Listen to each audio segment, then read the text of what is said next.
आज आपल्यासोबत नांदगाव पेठ येथील प्रसिद्ध प्रगतशील शेतकरी अरुण भाऊ राऊत आहे. त्यांच्या शेतात आपण आलेलो आहोत आणि त्यांच्या तुरीच्या शेतातलं हे पीक आपण तुरीचं पाहून राहिलो आहे की तुरीला मोठ्या प्रमाणात शेंगांची लागण झालेली आहे आणि बारसुद्धा आहे आणि तूरसुद्धा चांगली आहे. तर आपल्यासोबत प्रगतशील शेतकरी अरुण भाऊ राऊत आहे.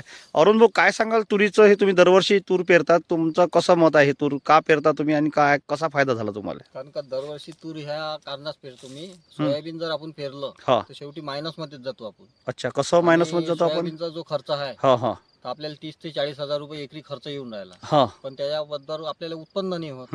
आणि हे सुरीचं जे असं आहे आपल्याला एकरी 10 ते 12 हजार रुपये खर्च येते. आणि 2 एकराची जर आपण समजा तूर पेरली तर 20 ते 22 हजार रुपयात आपला खर्च होऊन जाते पूर्ण. म्हणजे आणि पुन्हा उत्पन्न आपलं वाढते. अच्छा. आणि विशेष म्हणजे कसं काय, एकरी 9, 8, 10 पर्यंत आवरेज जरी बसला तर आपल्याला 20 क्विंटल तूर होऊन जाते. अच्छा, 2 एकरामध्ये. 2 एकरामध्ये 20 क्विंटल, एकरी 10 क्विंटलचं एकरी उत्पन्न 10 तुम्ही घेता. क्विंटलचं मागच्या वर्षी उत्पन्न. काय अनुभव आहे तुमचा? मागच्या वर्षी एकरी 9 बसलो आहे हम्म. आणि 2 एकरात 18 क्विंटल तूर झाली आहे. 2 एकरात 18 क्विंटल. हा, मागच्या वर्षी. अच्छा.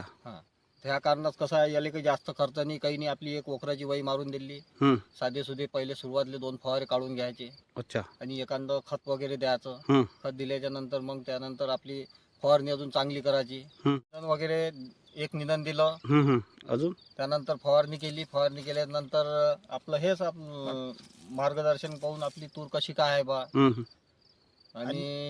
आणि अरुण भाऊची मी तूर पाहिलेली आहे, पण मला मागच्या वर्षीपेक्षा यंदा संपूर्ण शेतकऱ्यांचं तूर पाहणी झाली आहे. तर असं वाटतं मला का मागच्यापेक्षा चांगली तूर दिसतात यंदा आणि ॲव्हरेज बी खूप चांगली मिळणार आहे. अच्छा, म्हणजे मागच्या वर्षी तुलनेत या वर्षी तुरीचं उत्पन्न जास्त नाही खूप शक्य? चांगलं असं वाटते मला होणार. अच्छा. पण ते सांगता नाही येत, निसर्ग आहे. निसर्ग आहे शेवटी. त्याच्यामुळं घरात येताना येईपर्यंत काही हे असं वाटत नाही का घरी येईपर्यंत काही हे नाही आहे. बरोबर. परंतु मी असं म्हणणं आहे माझं आलं का अरुण भाऊची तूर मी पाहिली आणि अधिक दोस्त मित्रांची पाहिली. पण तूर आता अरुण भाऊच्या याच्यात आलो आहे, पण तूर येणं खूप छान चांगलं आणि सर्व व्यवस्थित केलं आहे आणि तूर मला बरी वाटून अरुण भाऊची. तर असं वाटतं का अवरेज चांगले देणार आहे आणि संपूर्ण कास्तकारांना असं वाटते मला अंदाज काही रिझल्ट चांगला मिळणार आहे. बरेचसे कास्तकार म्हणते बा सोयाबीन तुम्ही जागा का खुली टाकता, पण काही जागा खुली टाकली तर समजून घ्या आपलं ॲव्हरेज घटते. अच्छा. आपण जर सोयाबीन पेरलं तर आपल्याला जो ॲव्हरेज पाहिजे तो ॲव्हरेज बसत नाही. आपली जागा खाली राहते पण आपल्याला ॲव्हरेज बसते आणि सोयाबीनचा खर्च ही तूरच काढते. बरोबर. अच्छा, म्हणजे किती रुपयाचं अंदाजे वार्षिक उत्पन्न तुम्हाला तुरीतून मिळणार? आपल्याला वार्षिक उत्पन्न तुरीचं आपल्याला 1-1.5 पाऊण 2 लाखापर्यंत पोहोचते. अच्छा. हो. म्हणजे सोयाबीन न पेरता सोयाबीन न पेरता 1.5 ते पाऊण 2 लाख रुपयाचं उत्पन्न तुरीचं होते आपल्याला. अच्छा. काय सांगाल शेतकऱ्यांना, काय सांगाल?